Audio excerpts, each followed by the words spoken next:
Hello बच्चों, good evening all of you. मैं Dhananjay sir, faculty of mathematics, आपके समक्ष एक बार फिर उपस्थित हुआ हूं अपने यूट्यूब चैनल्स में। आज मैं आपको बताऊंगा कॉम्पिटिटिव मैथ्स में अर्थमेटिक चैप्टर से स्टार्ट करने जा रहे हैं। और बेसिक जो है अर्थमेटिक्स का वो नंबर सिस्टम। तो चैप्टर 1 हम लोग करेंगे नंबर सिस्टम। तो अर्थमेटिक्स अर्थमेटिक्स में हम लोग चैप्टर्स 1 करने जा रहे हैं, वो है number systems.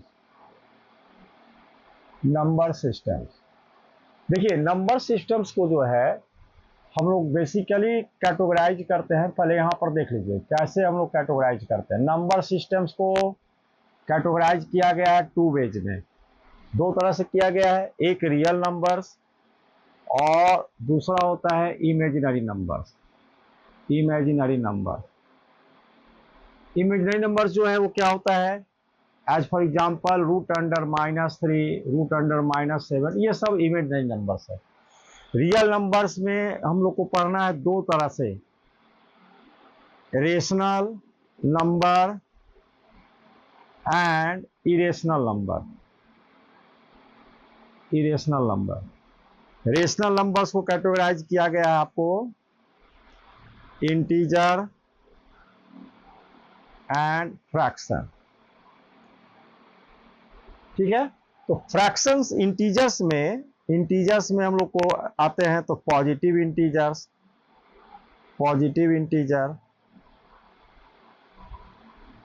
Zero and negative integer.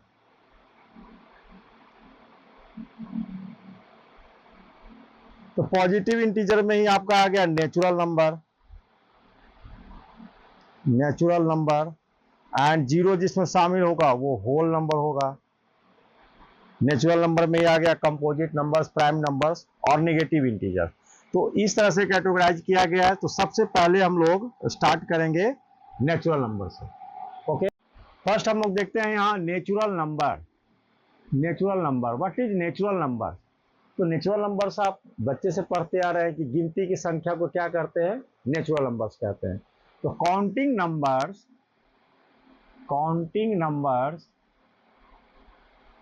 are called natural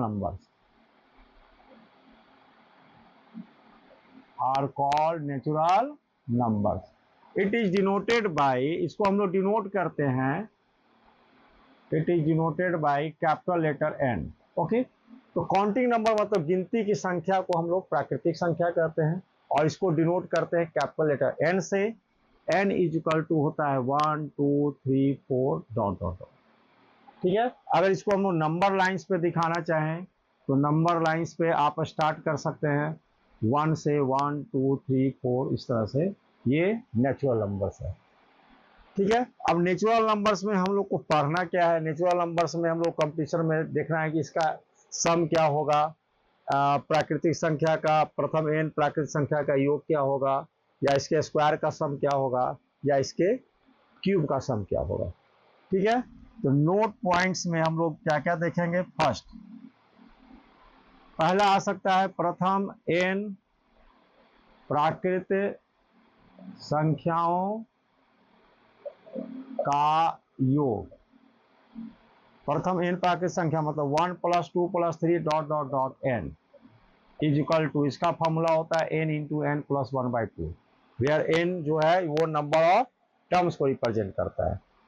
second, प्रथम n प्राकृतिक संख्याओं के वर्गों का योग, जैसे 1 square 2 square 3 square n square, इसका फॉर्मूला होगा n into n plus 1 2n plus 1/6। And third है प्रथम n प्राकृतिक संख्या के घनों का योग, इसका होगा n इंटू n प्लस 1/2 का होल स्क्वायर। ठीक है, ये है। एक क्वेश्चन लेते हैं,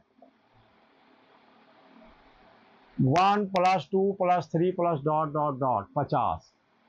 तो प्रथम 50 प्राकृतिक संख्याओं का योग क्या होगा। तो यहां पर देखिए वेरी शॉर्ट है, ये फॉर्मूला भी अब पता है। Number of terms, total number of terms कितना है, तो 1 से 50 तक है तो 50 हो गया, n = 50। तो सम निकालना, एस से डिनोट कर देंगे सम, 50 लिखेंगे मतलब 50 पदों का योग निकालना है। तो formula you know n into N plus one, तो n प्लस वन मतलब 50 प्लस वन बाई टू, 50 गुना 51 बाई टू, दो से अब इसको मल्टीप्लाइड कर लीजिए, वही आपका आंसर होगा। तो 51 गुना 25 कितना होना चाहिए, 1275, ये हो जाएगा। ठीक है, गिवन 1 प्लस 2 प्लस 3, 50 100 संख्याओं का योग, सेम फॉर्मूला लगाएंगे। टोटल नंबर ऑफ टर्म्स यहाँ पे 100 है, तो एस 100 इक्वल टू हो जाएगा n into N plus one, मतलब 100 प्लस वन बाई टू, ये हो गया 101 बाई टू। 50 से गुना करेंगे तो ये 50 50, इसका आंसर हो जाएगा 50 50। 2 स्क्वायर 3 स्क्वायर 20 स्क्वायर तक का सम क्या होगा, ये प्रथम n प्रथम 20 प्राकृतिक संख्याओं के वर्गों का योग। यहाँ नंबर ऑफ टर्म्स 20 है, फॉर्मूला लगा देंगे S N equal to, solution S N equal to you know formula n into N plus one, 2n plus one by 6, n का वैल्यू 20 है, 20 प्लस वन 21, 22 जब 40 प्लस वन 41 बाई 6, 7 21 2 3 6, ये कितना हो जाएगा 7 7 28, 2870, ये आपका आंसर हो जाएगा। प्रथम n प्राकृतिक संख्या के घनों का योग, मतलब एक एग्जांपल देखते हैं, n a 1q 2q 3q dot dot dot 10q equal to what. तो n इक्वल टू यहाँ पर क्या है बच्चों 10 है, तो इसका सम ऑफ 10 टर्म्स कितना हो जाएगा, n into N plus one by two का स्क्वायर, तो 10 into 10 plus one 11 by two का स्क्वायर, 2 से काट देंगे 5, 55 का स्क्वायर, 55 का स्क्वायर कितना हो जाएगा, 5 का स्क्वायर 25, 5 6 30, 3025, यही आपका आंसर होगा।